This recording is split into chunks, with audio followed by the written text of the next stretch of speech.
आदरणीय श्रोतागण, देखिए वर्तमान में जो CAA को पास किया गया है, तो हृदय की गहराइयों से हम स्वागत करते हैं। प्रत्येक आर्य समाजी बिल्कुल इसके समर्थन में रहा है और एक तुच्छ सा प्रयास हमने भी किया। तो अनेक हिंदुवादी संगठनों ने उन्होंने भी प्रयास किया है, हम सबका स्वागत करते हैं। तो जो मजनू का टीला स्थान जिसको बोलते हैं दिल्ली में, तो वहाँ हम भी गए। श्री अंकुर अरोड़ा जी रोहतक से, और श्री राकेश जी खेड़ी साध से, श्री कुलदीप जी पानीपत से, और अन्य साथी भी हमारे थे। और वहाँ जो अपना एक भावनात्मक समर्थन के साथ साथ और आर्थिक सहयोग भी हमने अपने भाइयों का वहाँ किया। और साथ में वहाँ आर्य समाज की जो विचारधारा होती है उसका भी हमने वहाँ प्रचार प्रसार किया। वहाँ श्री धर्मवीर जी जो हिंदुवादी संगठन जो हिंदू शरणार्थी वहाँ हैं, तो उनके नेतृत्व को वो श्री धर्मवीर जी संभाल रहे हैं। तो उनसे भी बड़ा अच्छा परिचय हमारा हुआ। और यदि इसकी पृष्ठभूमि में हम जाएंगे तो यह जो अब लागू हुआ है इसका औचित्य और भी अच्छी तरह से सिद्ध होता है कि जो भी हमारे देश की संस्कृति है, जो ऋषि मुनियों ने ईश्वरीय ज्ञान वेद के आधार पर प्रकाशित की, तो वो समस्त विश्व के लिए कल्याणदायक है। और जो उसका दुर्विरोध करता है तो वह मानवता का हितैषी कदापि नहीं हो सकता। और उसी का विरोध करने वाली कुछ ताकतों ने मांग उठाई कि हम इस संस्कृति में नहीं रह सकते और अलग से हमारे को स्थान दिया जाए। और बड़ा भयंकर एक जघन्य वो सारा हत्याकांड और वो अत्याचार चले और अलग से पाकिस्तान बना, जिसे हमारे साधु आर्य समाज के पाकिस्तान कहते थे। और निश्चित तौर पर वही हुआ कि बाद में भी उन्होंने हमारे ऊपर जो अतिक्रमण है हर तरह का, अंदर से भी अलगाववाद फैलाने का प्रयास किया और सीमा पार से भी, तो वो चलता रहा। और वहाँ जो हिंदू थे अल्पसंख्यक, उन पर बड़े भयंकर अत्याचार होते रहे। और वो पूर्वी बंगाल में जब उन पर अत्याचार हुए और उन्होंने फिर देश में आके शरण ली हमारे, तो अपने हमारा क्या उनका भी देश है, हिंदुओं का ही वो है राष्ट्र और देश है। हमारे पूर्वज कभी से इसी देश में रहे और वो स्थान भी हमारा ही तो था। तो उन्होंने जब यहाँ शरण ली तो उस समय महान बलिदानी जिन्होंने देश की अखंडता के लिए बलिदान दिया, डॉक्टर श्यामा प्रसाद मुखर्जी, तो उन्होंने नेहरू जी को कहा था कि पाकिस्तान से इनके लिए जमीन भी मांगनी चाहिए। तो जो अब विरोधी पार्टियां, हमने पहले भी कहा था हम किसी पार्टी के और उसमें नहीं है, लेकिन राष्ट्रवादी मुद्दों पर हम सदा सबके साथ हैं। तो जो विरोध कर रहे हैं CAA का, तो यदि वो भाजपा को ये कहें वो पार्टियां कि इनके लिए ज़मीन भी पाकिस्तान से लो, तब तो कोई बात में दम होगा और भाजपा की भी परीक्षा होगी। लेकिन उल्टा इसका CAA का विरोध करना और रोहिंग्या का समर्थन करना, तो ये तो तुम्हारा पर्दाफाश फिर होता है। और कहाँ देश को तुम इन नीतियों से ले जाना चाहते हो, आने वाली पीढ़ियों को कौन सा देश देना चाहते हो? क्या यदि फिर देश में वो कार्य होगा कोई अलगाववाद का, विभाजन का, उस तक स्थिति जाएगी, तो निश्चित तौर पे तुम तुष्टिकरण वाले इसके उत्तरदायी बनोगे। तो उस समय हम डॉक्टर श्यामा प्रसाद मुखर्जी का उल्लेख कर रहे थे। तो वो नेहरू लियाकत समझौता हुआ, नेहरू जी फिर पाकिस्तान से और उससे समझौता करते रहे। और वो डॉक्टर श्यामा प्रसाद मुखर्जी ने दुखी होकर अपना त्याग पत्र दिया। तो उनकी संसद में कुर्सी खाली जब हुई तो उसको देखकर भी जो पक्ष और विपक्ष के दोनों नेता थे जो अच्छी प्रवृत्ति के, वो दुखी रहते थे। इतना श्यामा प्रसाद मुखर्जी का जी का सम्मान था। तो उस समय जब पूर्वी बंगाल में भयंकर अत्याचार हिंदुओं पर हुए और उन्होंने शरण ली आकर, तो कलकत्ता के फुटपाथों पर और शालदा और हावड़ा स्टेशनों पर अड्डियों के ढांचे जो हिंदू बन गए थे शरणार्थी, तो सिसकते हुए उनको देखा जा सकता था वहाँ भूख आदि से। तो उस समय नेहरू जी ने कोई उनकी वो नहीं की, कोई व्यवस्था आदि नहीं की।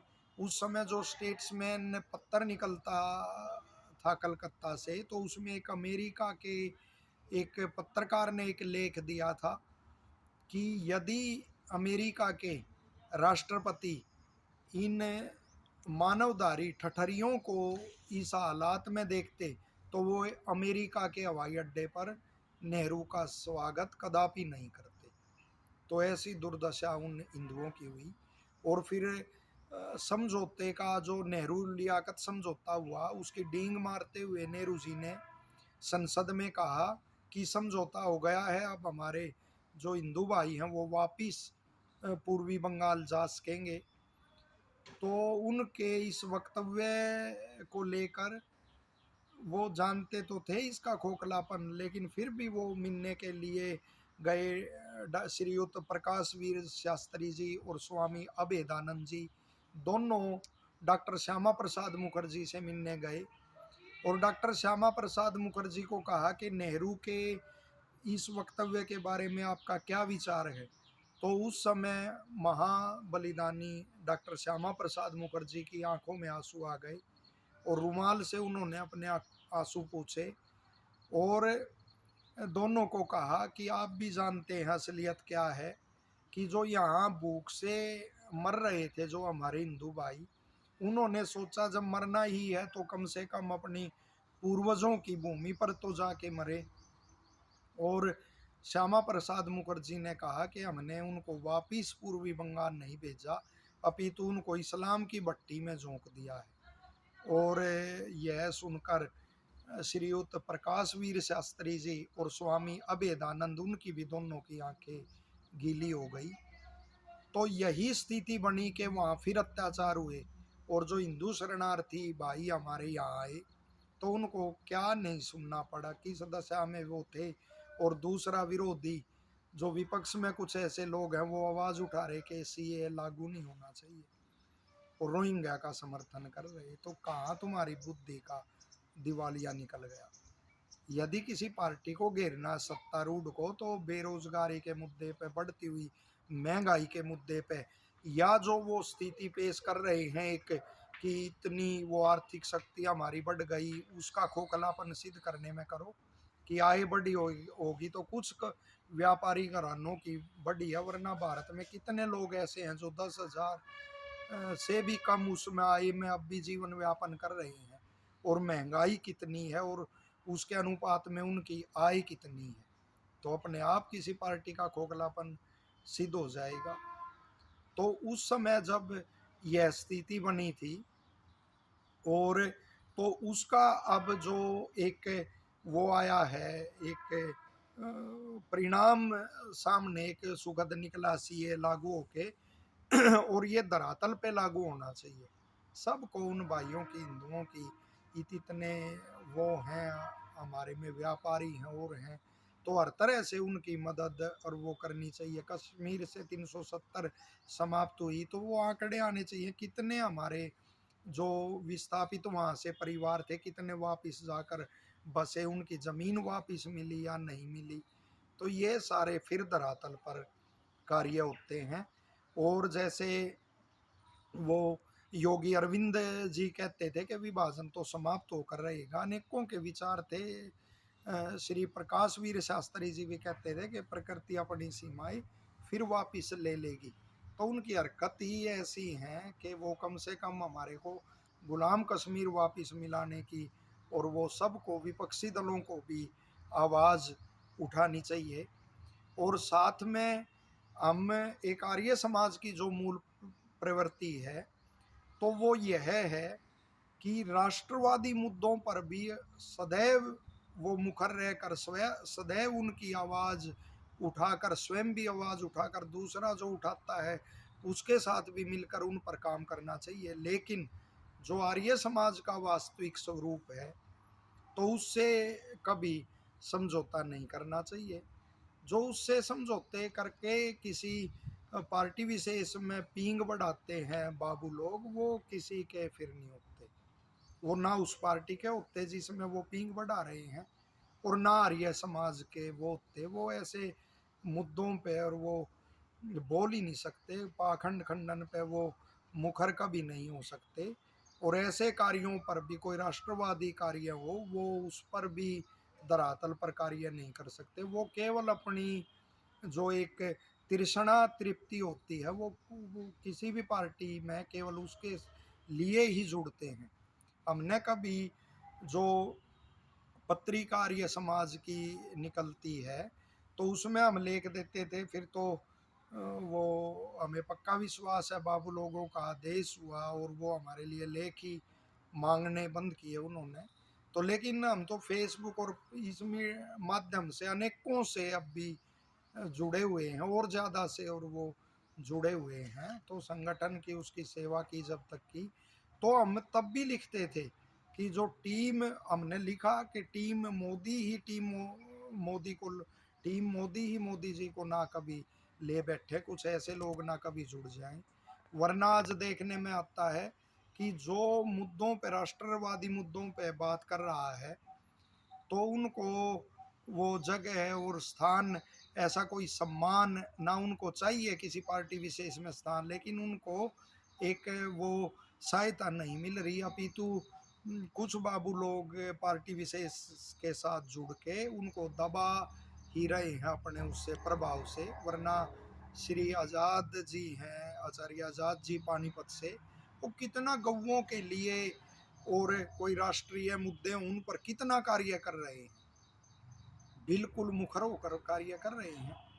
लेकिन उन्हीं मुद्दों से जुड़ी हुई जो विचारधारा की कोई पार्टी है तो वो उनकी कोई ऐसे व्यक्तित्व की कोई सहायता और वो नहीं कर पाती, बल्कि ऐसे लोग उस पार्टी से जो जुड़ जाते हैं जो ऐसे लोगों को, आज़ाद जी जैसे लोगों को जो दबाने का कार्य और वो करते हैं, और वो आर्य समाज की विचारधारा को भी फिर खोते हैं। क्योंकि ऐसे लोग किसी पार्टी में रह के फिर ऐसे उसकी किसी गलत नीति पे विचार नहीं कर सकते।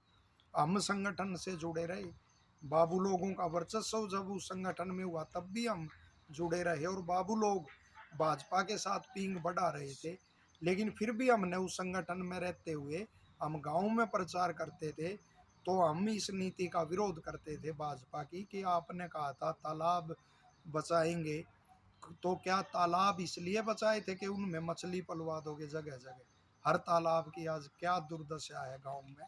वरना कमल खिलते थे, कमल पानी को साफ करता है और एक दृश्य मनोहारी उत्पन्न होता है जिससे एसिडिटी आदि समाप्त होती हैं, और पशु आदि भी वहाँ पानी और वो पीते हैं। तो हर सारे हरियाणा में हर गांव में तालाबों की क्या दुर्दशा वो कर दी।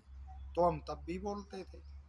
तो ऐसे जो व्यक्तित्व होते हैं तो वो जो घालमेल के रूप में किसी पार्टी विशेष के साथ जुड़ते हैं, निश्चित तौर पर वही उसके पतन का कारण बनते हैं।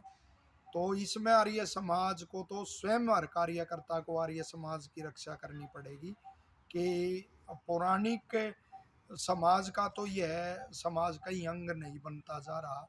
तो आपको राष्ट्रवादी जो मुद्दे हैं उन पे भी आवाज़ उठानी है, लेकिन उन पे आवाज़ उठा के और किसी केवल पार्टी विशेष से ही आप जुड़ जाओ और वो खंडन का और खंडन मंडन का जो आपकी मूल प्रवृत्ति है आप उसको छोड़ दो, तो ये कदम आपके लिए आत्मघाती कदम होगा।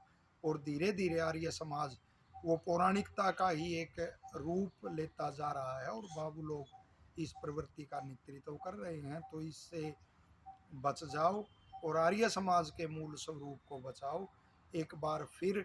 और मैं बिल्कुल स्पष्ट कहता हूँ हर परीक्षा से हम गुजरने को तैयार हैं कि किसी संस्था विशेष के चलते ये तो भवन होते हैं। हम भावना का महत्व तो समझते हैं, भवन से ज़्यादा अनेक गुना भावना का महत्व होता है। तो हमने हर परीक्षा से गुजरने को तैयार, कोई भी परीक्षण हो के संस्था विशेष के उससे हम ये नहीं कर रहे। लेकिन आर्य समाज की जो मूल भावना है, जो उस पर आघात बाबू लोगों के कारण पहुंच रहा है, हम उसके लिए यह सब कर रहे हैं। किसी संस्था विशेष से आना कोई भय आदि के कारण भी नहीं होता, लेकिन एक बच्चों में हमारी वो होती है, एक इमेज होती है कि हम पढ़ाने वाले हैं, हम उनको नैतिक शिक्षा देने वाले हैं। तो वहीं रहते हुए यदि हम वहाँ अपने अधिकार क्षेत्र के लिए कोई विवाद करें और वो विवाद लंबा चले, उससे भी हमारी छवि बिगड़ती है। लेकिन जब भी आर्य समाज के अस्तित्व के लिए कोई भी संगठन विशेष जिससे हमारी मूल भावना जुड़ेगी, यदि वो ऐसी प्रवृत्तियों के खिलाफ, बाबू लोगों के खिलाफ संघर्ष करेगा, तो निश्चित तौर पर हम दिखाएंगे कि साहस और पुरुषार्थ क्या होता है। धन्यवाद।